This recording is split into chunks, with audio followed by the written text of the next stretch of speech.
ప్రపంచ ప్రముఖ టెక్ దిగ్గజం యాపిల్ సంస్థలో భారీ మార్పు చోటు చేసుకున్నది. ప్రస్తుతం సీఈఓ టిమ్ కుక్ సెప్టెంబర్ 1 నుంచి పదవి నుంచి తప్పుకోనున్నట్లు ప్రకటించారు. ఆయన స్థానంలో కంపెనీకి చెందిన సీనియర్ అధికారి జాన్ టెర్నర్స్ బాధ్యతలు చేపట్టనున్నారు.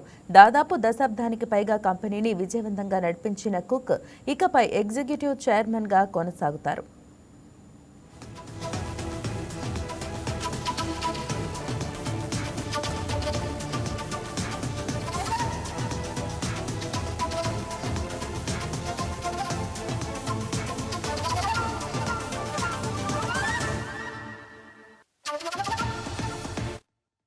2011లో యాపిల్ స్థాపకుడు స్టీవ్ జాబ్స్ తర్వాత సీఈఓగా బాధ్యతలు స్వీకరించిన కుక్ కంపెనీని కొత్త ఎత్తులకు తీసుకెళ్లారు. ఆయన పదవీ కాలంలో యాపిల్ మార్కెట్ విలువ సుమారు $3.6 ట్రిలియన్ పైగా పెరిగింది. యాపిల్ను నడిపించడం తన జీవితంలో గొప్ప గౌరవమని కుక్ ప్రకటించారు.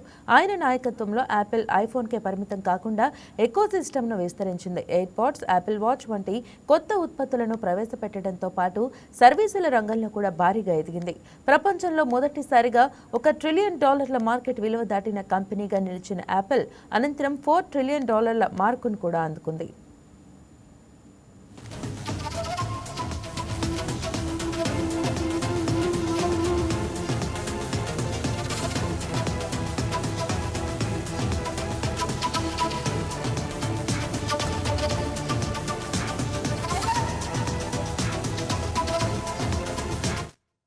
– 25 ఏళ్లుగా యాపిల్లో పనిచేస్తూ కంపెనీ ప్రధాన ఉత్పత్తులన్నింటిలోనూ టిమ్ కుక్ కీలక పాత్ర పోషించారు.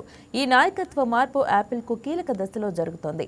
ముఖ్యంగా ఆర్టిఫిషియల్ ఇంటెలిజెన్స్ రంగంలో గూగుల్, ఓపెన్ఏఐ వంటి కంపెనీలు వేగంగా ముందుకెళ్తుండగా యాపిల్ కొంత వెనుకబడిందనే విమర్శలు ఉన్నాయి. దీంతో భవిష్యత్తులో హార్డ్వేర్ ఇన్నోవేషన్తో పాటు ఏఐ సామర్థ్యాల పెంపుపై యాపిల్ మరింత దృష్టి పెట్టే అవకాశం ఉంది.